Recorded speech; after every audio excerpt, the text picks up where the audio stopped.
DJ Vlad is a victim of a scam and he accuses Bossman Dlow of being behind it. This is Fresh Hip-Hop Opinion with your guy Olize. Don't forget to subscribe. So yeah, DJ Vlad was trying to organize an interview to go on Vlad TV, his YouTube platform, and he decided to reach out to new up-and-coming artist who's big in these streets right now, Bossman Dlow. Now Vlad, he reached out to him through his, I believe it was his Instagram, and there was a contact number in which Vlad called the number and organized to get Bossman Dlow on Vlad TV. And this person Vlad was speaking to asked for a deposit, which he sent the money, and then once communication was carried on, they asked for more money than agreed. It got messy. So Vlad, thinking this is Bossman Dlow's management, took it to social media to vent his frustrations. Obviously he's been ripped off for some money because the person didn't return the money to Vlad. And Vlad said this: "I want to warn everyone out there who is booking Bossman Dlow. We recently gave his manager Chris Silvers a small deposit for an interview. After getting the deposit, he asked for 4 times the agreed upon amount and refused to return the deposit. Dlow, you need to be a better boss man and hire a real manager if you want to succeed in this business long term." Now that's a scathing attack for Mr. DJ Vlad. Now Vlad thinks he's doing people in the business a good service by warning them that these lot rip you off. But Bossman Dlow was not taking this abuse and this attack from DJ Vlad.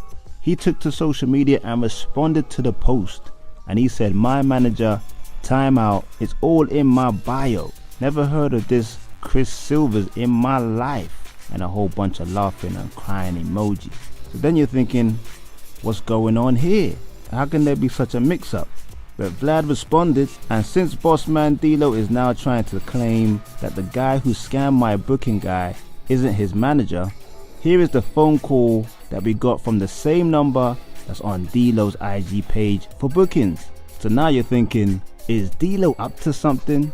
But then what happened was what Vlad should have done in the first place and contacted Dlow directly, because what happened was they did speak on the phone and they straightened everything out, and that's how they realized his IG was compromised and Vlad was scammed. Vlad revealed this and he said, "I just got off the phone with Bossman Dlow's manager. After going through all the details, they realized that the booking number they had on his IG page had been compromised and was being used to scam multiple people using his name. They've now removed that number from IG. I take responsibility for accusing them of doing bad business. They did nothing wrong." Well, it's big of Vlad to finally apologize for something. Jeez. A random person would challenge Vlad and ask him these questions. When did the booking take place? Why not reach out initially before publicly shaming on socials? No hate to you, just honest questions. And then Vlad responded. He said, "We thought we were already speaking to management. The number we were speaking on was the same number they had listed on his page." Which is fair enough from Vlad. I mean, you're gonna assume the number on the guy's IG page is a true representation of how to contact him. And Vlad isn't to know, yeah, this is gonna be a scam. He's probably just thinking someone's running off with his money. But yeah, we're in that age to go social media when something happens to you. Vlad ended up looking kinda silly and losing his money, to no fault of his own or Bossman Dlow's. But definitely Vlad should have gone straight to Dlow's DMs and just told him, "Yo, your manager took our money, you want it back." You know what I mean? It would have avoided the whole situation. After Fulio got killed, I decided to go through all my interviews and write down all the people I interviewed that have died violently. I counted 19 people. Jimmy Wapo, 21, Doe B, 22, Jay the Youngin, 24, BTB Savage, 26, FBG Duck, 26, Fulio, 26, Mo 3, 28, Draco the Ruler, 28, Takeoff, 28, Chinks Drugs, 31, E-Day 632, Big Low, 33, Slim 433, Nipsey Hussle, 33, Young Greatness, 34, Snooty Wild, 36, Young Dolph, 36, The Jacket, 37, Gonzo, 45. DJ Vlad names the amount of artists he has interviewed on his platform that have had a violent death. This is Fresh Hip Hop Opinion with your guy Olize. Don't forget to subscribe. So DJ Vlad has recently on his platform been speaking about the amount of artists that he has interviewed that have died from violent deaths. And I think it's been a bad idea because obviously Vlad divides opinion. People call him a culture vulture and someone that exploits young artists. And just naming the amount of artists, saying that he asks questions that get people into a lot of trouble with the feds or with their rivals in the street. So actually putting a segment in his interview saying the amount of people who have died after he interviews, it's just not a good look. Now it's not Vlad's fault that these guys have problems, and the people that he interviews should know what to say and what not to say. He doesn't force them to answer any of the questions. But people do pose the question, why does Vlad even ask the questions in the first place? Now Joe Budden and his crew on the Joe Budden podcast were discussing this as well. Check out the clip.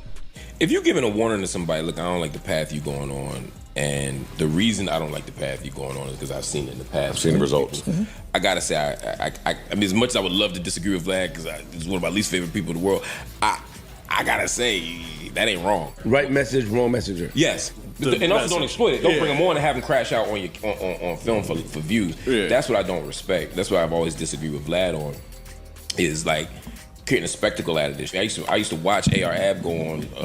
Man. Shout out to Ab, that's my brother. I used to free him. You know, I used to watch him going, and I would hit Ab up myself, like, yo, like what you thought? Yeah. He was going up there a little reckless. But as an interviewer, I wouldn't air that. A lot of times we also have to blame the artist for sitting there. Like, we can't blame them on being high. That's how I look at that, yo. You like, sat there and you want to talk. You like the attention that come with that. You just don't know the ramifications that come with it. I really believe you can't get mad at nobody putting out what you gave them.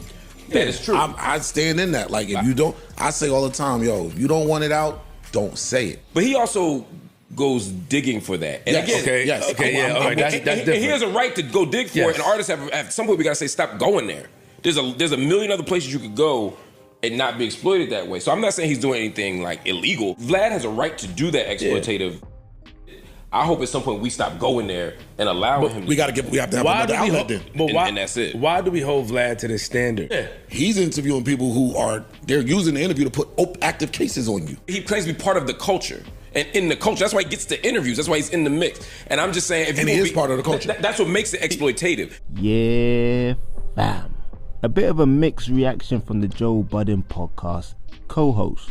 Now the guy from BET, I forget his name, he obviously doesn't like DJ Vlad, even though he's been on Vlad's platform in the past. But the main example they brought up was AR Ab, who I remember he's one of the reasons why Vlad TV was as big as it was. Obviously Vlad had a big channel already, but I remember those AR Ab interviews where he would just go off, speak on so many incriminating and illegal topics. And like I said, Vlad isn't supposed to tell Arab not to speak.